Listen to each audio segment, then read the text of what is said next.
तो राजन, जो कार्य ऐसे हैं जो न करने योग्य काम है इस जगत के अंदर, उन कार्यों से हमको बचना चाहिए जो करने नहीं चाहिए, और जो करने योग्य काम है हमें वही करने चाहिए, और हमें प्रमाद से बचना चाहिए।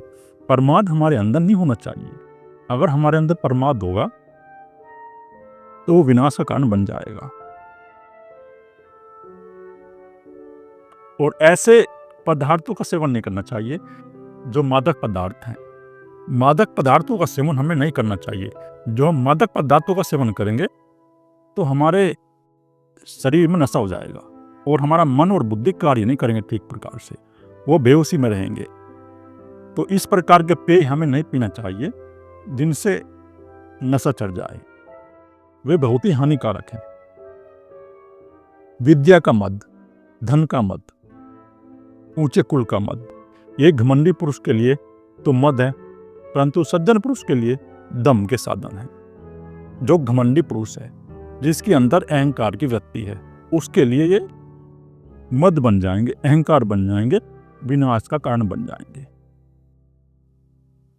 धन का मद, किसी को धन प्राप्त हो गया है अपने माता पिता के जरिए से, पैतृक संपत्ति प्राप्त हो गई है, उसने कोई धन कमाया तो है नहीं, लेकिन उसको प्राप्त हो गया है, तो वो अहंकार करेगा धन का, और अहंकार करके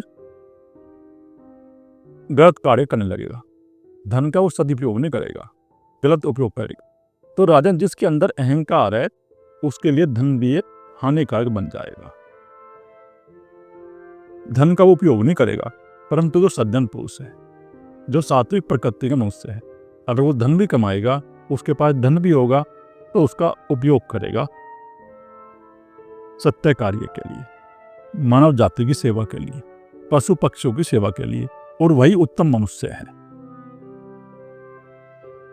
और विद्या का मद, किसी ने बाहर से पुस्तक पढ़ ली है, विद्या का अध्ययन कर लिया है, और अध्ययन करके उसके अंदर ये अहंकार हो गया है कि मैं बहुत बड़ा ज्ञानी हूँ। ये ज्ञान नहीं है राजन, ये बाहर का ज्ञान है, और बाहर का ज्ञान कोई काम नहीं आएगा। इससे तुम्हारे अंदर अहंकार ही प्रकट हो जाएगा।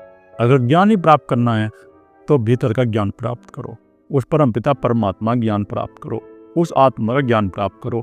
जब आपको उस परमपिता परमात्मा का, आत्मा का ज्ञान प्राप्त हो जाएगा तो तुम्हारी चेतना धीरे धीरे उस परमपिता परमात्मा की ओर अग्रसर होगी।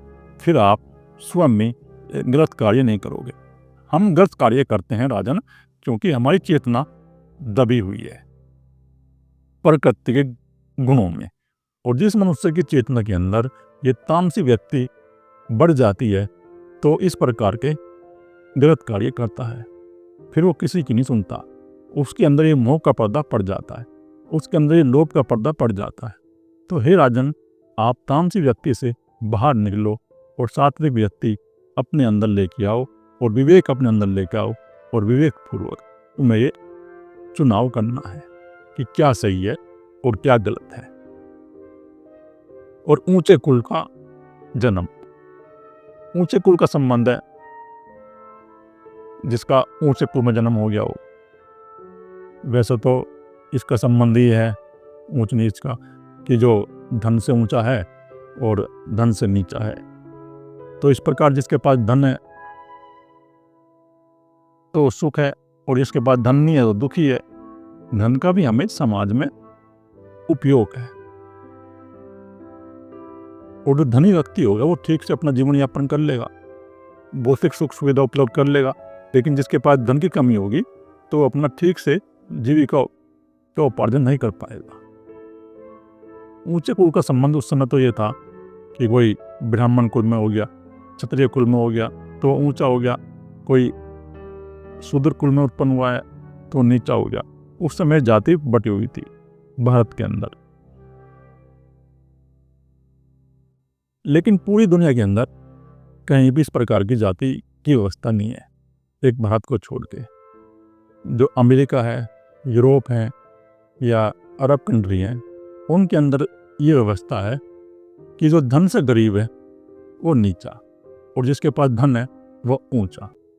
तो सही मायने में तो यही बात है, जिसके पास धन है और विद्या है वो ऊंचे कुल से हो गया, और जिसके पास धन नहीं है, विद्या नहीं है, वो नीचे कुलचा हो गया।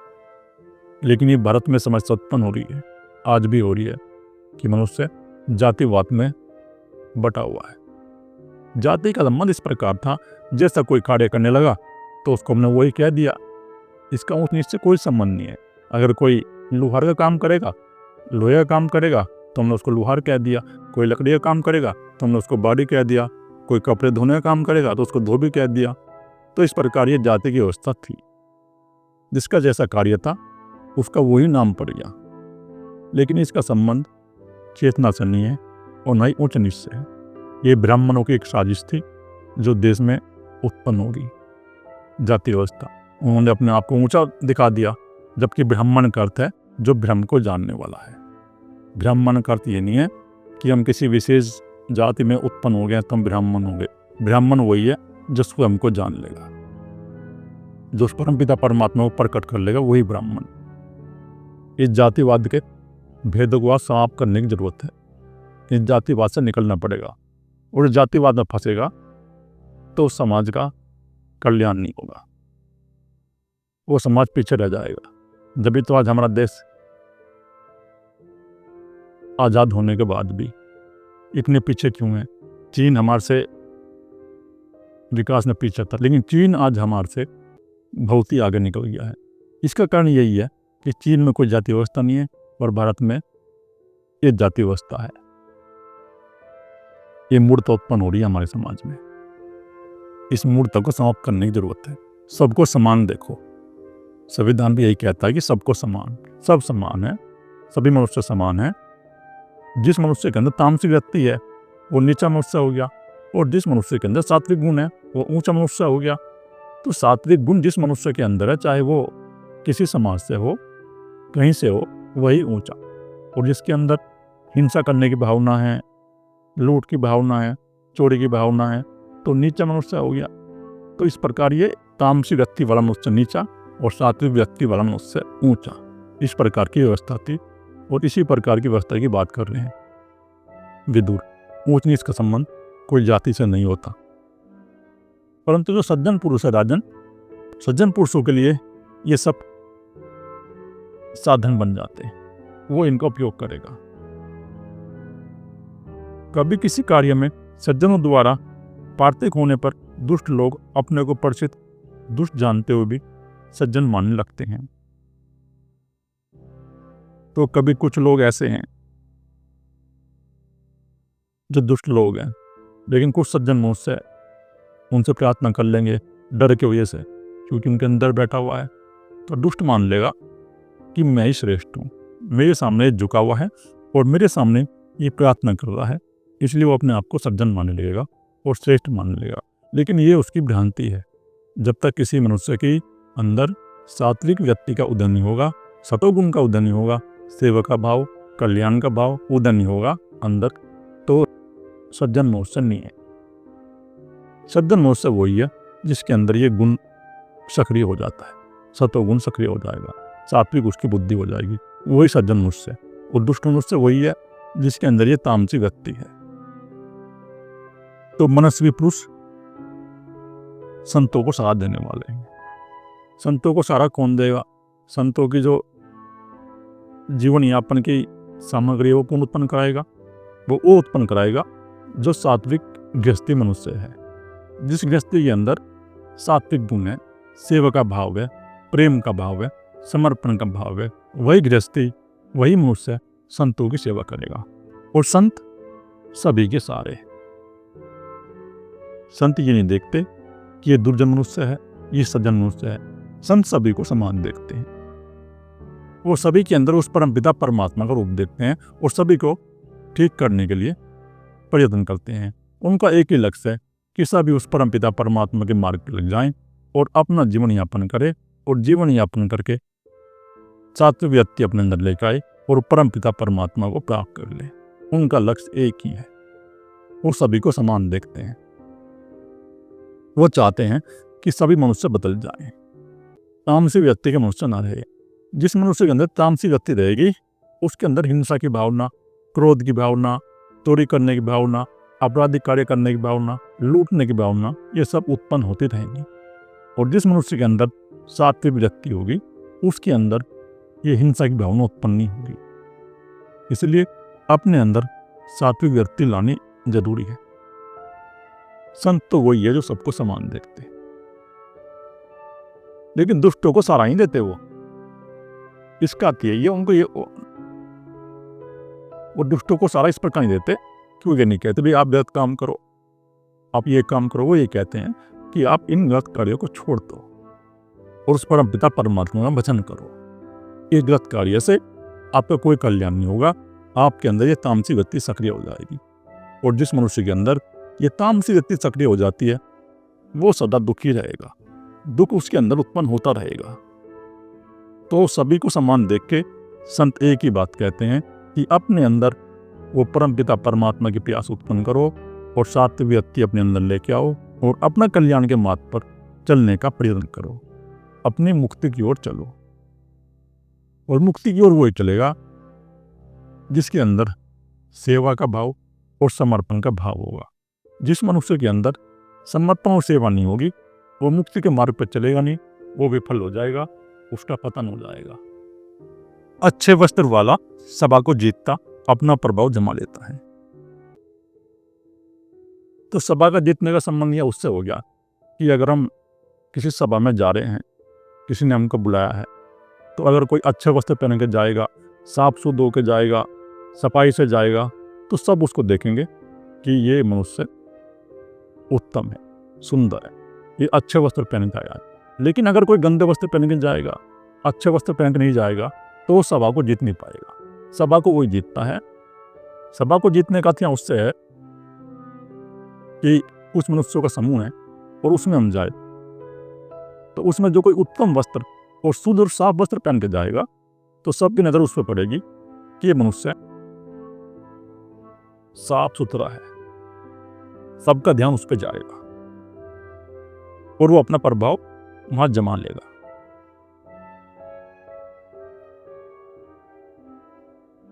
सवारी से चलने वाला मार्ग को जीत देता है और जो सवारी से चलने वाला है, जो घोड़े पर चलेगा, बैलगाड़ी में चलेगा, तो मार्ग को जीत लेगा। मार्ग को जीतने का अर्थ यह है एक आदमी पैदल चल रहा है और एक आदमी घोड़े पर चल रहा है तो जल्दी पहुंच जाएगा वो, या एक आदमी जो है पैदल चल रहा है, रिक्शा से जा रहा है, एक आदमी गाड़ी से जा रहा है, हवाई जहाज से जा रहा है, तो पहले वो पहुंच जाएगा, वो मार्ग को जीत लेगा। तो मार्ग को वही जीत लेगा जो सवारी से चलने वाला है। आज तो इस प्रकार की सवारी है नहीं, आज तो गाड़ियां हैं, बाइक हैं, हवाई जहाज है, आज तो उनकी सवारी है। आजकल तो कोई पैदल चलता ही नहीं, तो मार्ग को जीत लेगा। और शीलवान पुरुष सब पर विजय प्राप्त कर लेता है। शीलवान पुरुष का अर्थ है जिसके अंदर संतोष है, शांत जिसका मन है, सात्विक वृत्ति जिसके अंदर है, वो सभी को जीत लेगा। जिसका व्यवहार शुद्ध होगा, जो सभी से प्रेम पूर्वक व्यवहार करेगा, जो क्रोध नहीं करेगा, सभी से प्रेम पूर्वक वो दया पूर्वक व्यवहार करता है। अगर किसी ने जीता तो प्रेम से जीता। तुम प्रेम के शब्दों का उपयोग करो और प्रेम के शब्दों का उपयोग करके तुम दूसरे मनुष्यों को जीत सकते हो।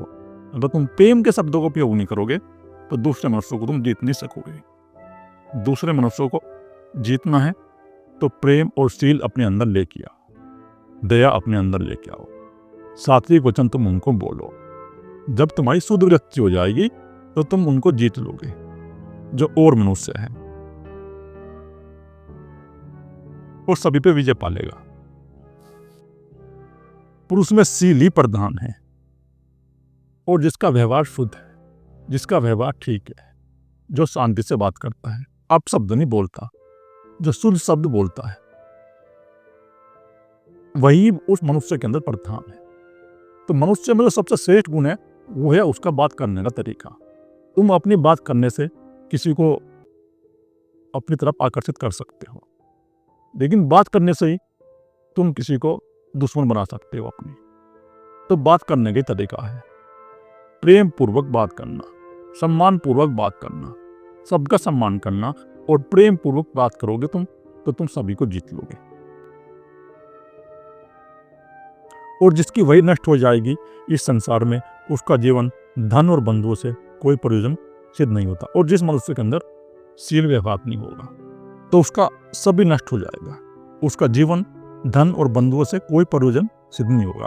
वो अपने भाइयों से भी द्वेष रखेगा, उनसे भी उसकी बात नहीं बनेगी जिसके अंदर व्यवहार सही नहीं होगा। और जिसके अंदर व्यवहार शुद्ध होगा उसके सभी अपने होंगे, उसके पास फिर धन भी होगा और उसका जीवन भी सुखपूर्वक चलेगा, शांतिपूर्वक इस संसार में जिएगा वो। तो मनुष्य को सबसे पहले अपने अंदर व्यवहार शुद्ध करना चाहिए, शील व्यवहार। जब तक उसका व्यवहार शुद्ध नहीं होगा, शील व्यवहार नहीं होगा, तो कल्याण के मार्ग पर अग्रसर होगा नहीं। अपने अंदर शुद्ध व्यवहार उत्पन्न करो और सभी से प्रेम पूर्वक बात करो। क्रोध नहीं करना किसी पे, प्रेम पूर्वक बात करके समझाना है। जब भी तुम इस संसार में उत्तम हो जाओगे। और अगर तुम अपना व्यवहार ठीक नहीं करोगे तो तुम्हें कोई पूछेगा नहीं, तुम फिर इस संसार में उत्तम नहीं होगे। हे भरत श्रेष्ठ, धनुमत में पुरुष के भोजन में मांस की, मध्यम श्रेणी वालों के भोजन में गोरस की तथा दरिद्र भोजन वालों में तेल की प्रधानता होती है। तो जो धनी मनुष्य हैं वो ज्यादातर मांस की प्रधानता होगी उनके अंदर, वो मांस का सेवन करेंगे। क्योंकि उस समय पे क्षत्रिय लोग थे और क्षत्रिय लोग ही धनी थे, वैसे लोग थे तो मांस का सेवन करते थे, मछली का सेवन करते थे, उनका भोजन इस प्रकार का था। और जो मध्यम श्रेणी वाला हुआ वो भोजन करेगा, मध्यम श्रेणी का भोजन करेगा, उसके भोजन में रोटी होगी, सब्जी होगी, दाल होगी, इस प्रकार का वो भोजन करेगा, कम मसाले का भोजन करेगा। जो गरीब मनुष्य है उसके भोजन में तेल की अधिकता होगी और मसालों की अधिकता होगी, वो इस प्रकार का भोजन करेगा क्योंकि वो कार्य करेगा। जो मनुष्य मजदूरी कार्य करेगा, अपने शरीर से कार्य करेगा, तो भोजन तो अधिक खाएगा ही। तो जो दरिद्र मनुष्य होगा वो वही भोजन करेगा स्वादिष्ट, उसको स्वाद लगे, क्योंकि भूख उनके भोजन में स्वाद उत्पन्न कर देती है। और वह भूख धनियों के लिए सर्वथा दुर्लभ है। और वो भूख जो है ना, वो धनियों को नहीं मिलेगी, जिसके पास धन है वो गरीब को ही मिलेगी। क्योंकि गरीब मनुष्य है, 8 से 10 घंटे कार्य कर रहा है, धूप में पसीना बहा रहा है, उसके शरीर की एनर्जी नष्ट हो जाएगी तो उसको भूख भी उसी प्रकार लगेगी। तो उसी प्रकार उसको भूख में स्वाद आएगा, उसको भोजन में रस आएगा। भोजन में रस उसी को आएगा जो कार्य करेगा। अगर आप शरीर से कोई परिश्रम करोगे, 4 से 5 घंटे आप करके देखो परिश्रम, कोई फावड़ा ले लो, उसको फावड़ों को चलाओ खेत में, तो तुमको भूख लगेगी, फिर तुम स्वादिष्ट भोजन तुम पसंद करोगे। और अगर तुम कुछ कार्य नहीं करोगे तो तुमको कम ही भूख लगेगी, तुम इस प्रकार का भोजन पसंद नहीं करोगे। क्योंकि दरिद्र जो होगा, जो वो कार्य करता है, जो मजदूरी करता है, वो उसकी भूख को बढ़ा देगा और वो भूख के भी ध्यान देगा, क्योंकि वो धन का संग्रह में ध्यान कहाँ देता है। जो मजदूर मनुष्य है वो तो इस प्रकार काम करेगा अपना, सुबह गया, शाम को मजदूरी मिली, अपना भोजन लिया, खरीद के अपना कर लिया, वो कोई संग्रह तो करता नहीं। लेकिन जो धनी मनुष्य है वो संग्रह कर लेता है, वो कोई कार्य तो करता नहीं। जो धनी मनुष्य है वो शरीर से परिश्रम नहीं करेगा, वो तो बैठा रहेगा, वो तो ऑर्डर मारता रहेगा। दुकान पे बैठा है, सामान तोल रहा है, तो सामान तोलने में कोई शरीर का परिश्रम तो हो नहीं रहा, बैठे बैठे जो है अंदर उसके नोट चल रहे हैं, धन को जोड़ने का संग्रह चल रहा है उसके मन के अंदर।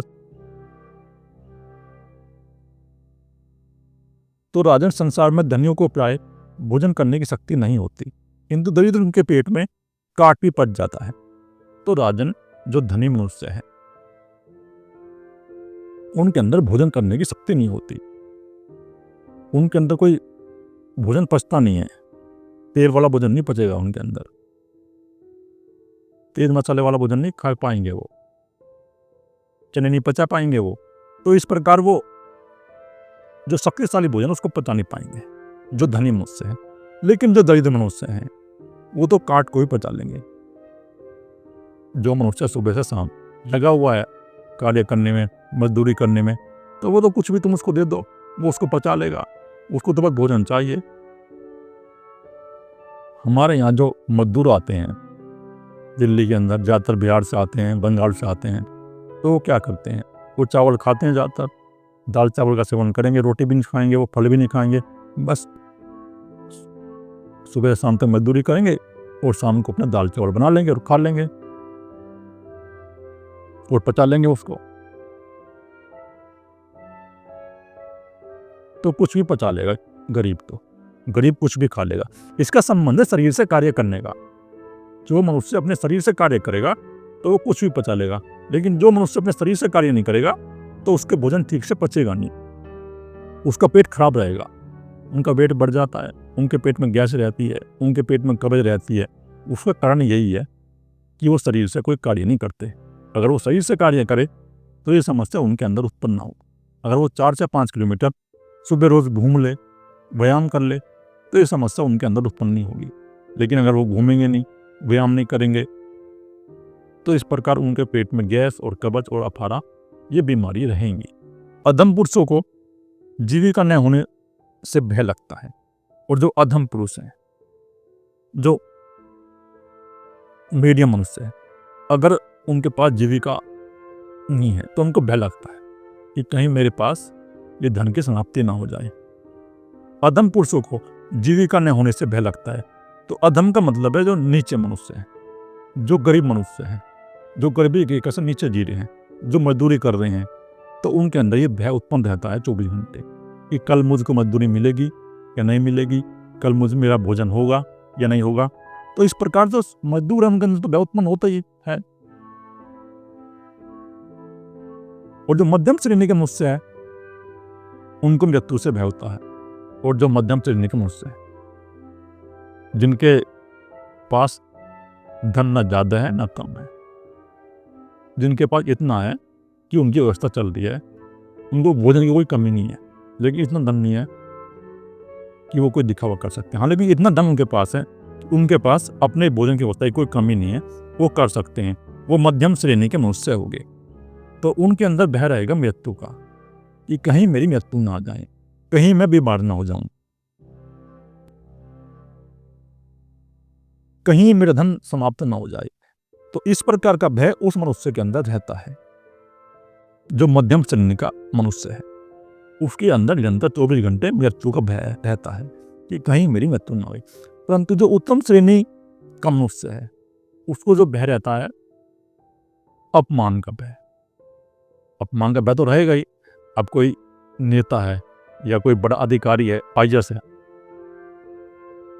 तो तुम्हारे पास आए तो तुम उसका अपमान कर दो, तो वो महसूस क्या करेगा? वो ये महसूस करेगा कि इन लोगों ने मेरा अपमान कर दिया, सम्मान नहीं किया।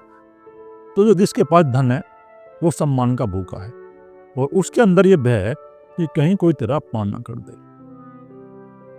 अपमान का भय उसके अंदर 24 घंटे रहता है। कोई नेता गया, कोई प्रधानमंत्री गया, कोई विधायक गया, कि कहीं कोई उसका अपमान ना कर दे। अपमान करने का भय 24 घंटे उसके अंदर रहता है। उसको चाहिए सम्मान। उसके अंदर ये व्यक्ति बैठी है कि लोग मेरा सम्मान करें, लोग मेरी वाहवाह करें। जो धनी मनुष्य है और जिसके पास पद है तो धन है, जिसके पास पद होगा तो उसके पास धन होगा, और जिसके पास पद नहीं होगा तो उसके पास धन भी नहीं होगा। इस प्रकार उनके अंदर ये व्यक्ति बैठी हुई है मान सम्मान पाने की, ये भय उनके अंदर है। या तो पीने का नशा आदि भी नशा ही है, किंतु ऐश्वर्य नशा तो बहुत ही बुरा है। एक तो नशा हो गया पीने का नशा, कोई शराब पी रहा है तो वो शराब पी लेगा, शराब पी के वो नशा कर लेगा, नशा उसको चढ़ेगा, शाम को दारू पिएगा, 1 या 2 घंटे या 4 घंटे उसमें नशा रहेगा, वो उल्टी सीधी अपने बातें बोलेगा और बात बोल कर सो जाएगा। एक तो पीने का नशा हो गया, शराब पीने का नशा हो गया, तंबाकू पीने का नशा हो गया, इस प्रकार का नशा हो गया। लेकिन एक नशा है धन का नशा, ऐश्वर्य का नशा, कि जिसके पास सब सुख सुविधाएं हैं, जो धनी है, जिसके पास बड़ी बड़ी कंपनियां हैं, जिसके पास बड़ी बड़ी गाड़ी है, जिसके पास धन की कोई कमी नहीं। टाटा बिरला की बात हो रही है, जो बड़े बड़े उद्योगपति हैं उनकी बात हो रही है। उनका नशा तो बहुत ही बुरा है। उनका नशा उससे भी बुरा है जो शराब पीने वाला मनुष्य है, क्योंकि उनके अंदर ये व्यक्ति बैठी है कि मैं धनी हूं, मेरे से बड़ा कोई पैसे वाला नहीं है, और सब उनको सलाम ठोकते हैं। उनकी इतनी बड़ी बड़ी कंपनियां हैं और कंपनियों में इतने नौकर हैं, उनके पास हजारों नौकर है, सब उसको जो नमस्कार करेंगे, उनके पैर पकड़ते हैं। इस प्रकार के मनुष्य हैं कि जो धनी मनुष्य हैं, जिनके पास पद है, भारत के अंदर तो लोग उनके पैर पकड़ते हैं। जो छोटे मनुष्य हैं उनका सम्मान करेंगे वो। जो बड़े बड़े उम्र के मनुष्य भी हैं, 60-60 साल के, 80-80 साल के, वो भी उनके पैर पकड़ते हैं। और पैर पकड़ते हैं तो फिर वो महसूस करते हैं कि मैं कितना बड़ा मनुष्य हो गया। लेकिन ये सब जो है, ये प्रकृति का खेल है, ये प्रकृति की माया है। यहाँ धन किसी का न टिका था न टिका है। ये एक दिन सब समाप्त हो जाएगा। प्रकृति 5 तत्वों से बनी है और 5 तत्वों में विलीन हो जाएगी। ये तुम्हारे अंदर अहंकार प्रकट हो गया है कि मैं धनवान हो गया, मैं पैसे वाला हो गया। ये कुछ समय का खेल है, ये माया का खेल है। एक दिन समाप्त हो जाएगा और तुमको समाप्त कर देगा। तुमको जब पता चलेगा, जब तुम्हारी मृत्यु आएगी, तुम जब सोचोगे कि तुमने कुछ नहीं कमाया। जिस मनुष्य ने इस जन्म में रहते हुए अध्यात्म नहीं कमाया, सेवा नहीं कमाई, समर्पण नहीं कमाया, अपनी चेतना का विकास नहीं किया, तो चाहे वो कितने बड़ा पैसे वाला है, कितना बड़ा कंपनी वाला है, उसने कुछ नहीं कमाया। कमाई वही करता है यहाँ जो अपनी चेतना का विकास कर लेगा, जो अपनी चेतना को तीनों गुणों से मुक्त करके उस मोक्ष को प्राप्त कर लेगा, वही अपने इस मनुष्य जन्म को सफल कर लेगा। जो अपने अहंकार से छूट जाएगा, जो इस मद से छूट जाएगा, जो इस मद में चूर रहेगा, धन के मद में चूर रहेगा, पद के मद में चूर रहेगा, तो उसका पतन होगा। उसका कोई किसी प्रकार का भी कल्याण नहीं होगा। वो दुखी ही मरेगा, वो हाय हाय करता हुआ मरेगा। जब उसकी मृत्यु आएगी तो यही कहेगा कि हे प्रभु मुझे बचाओ। वो हाय हाय करेगा कि मुझे बचाओ, क्योंकि उसकी पकड़ बैठी हुई है धन के प्रति, पद के प्रति। और जब वो पकड़ छूटेगी तो उसको पता चलेगा तुमने कुछ नहीं कमाया। तो कमाई अगर तुम्हें कोई करनी है तो परमपिता परमात्मा की कमाई करो, ध्यान की तरफ चलो, मेडिटेशन की ओर लौटो, स्वयं की ओर लौटो, तभी तुम कमाई कुछ कर पाओगे। अगर तुम ध्यान नहीं करोगे, परमपिता परमात्मा भजन नहीं करोगे, तो समझो तुम्हारी कोई कमाई नहीं है। कमाई वो एक ही है, परमपिता परमात्मा का भजन।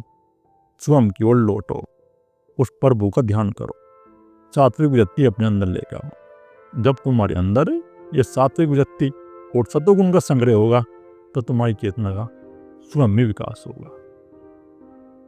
तुम स्वयं ही उत्तम मनुष्य हो जाओगे। तुमको उत्तम मनुष्य बनना नहीं पड़ेगा, तुम स्वयं में हो जाओगे। क्योंकि ऐश्वर्य के मद में मत वाला पुरुष भ्रष्ट हुए बिना होश में नहीं आता।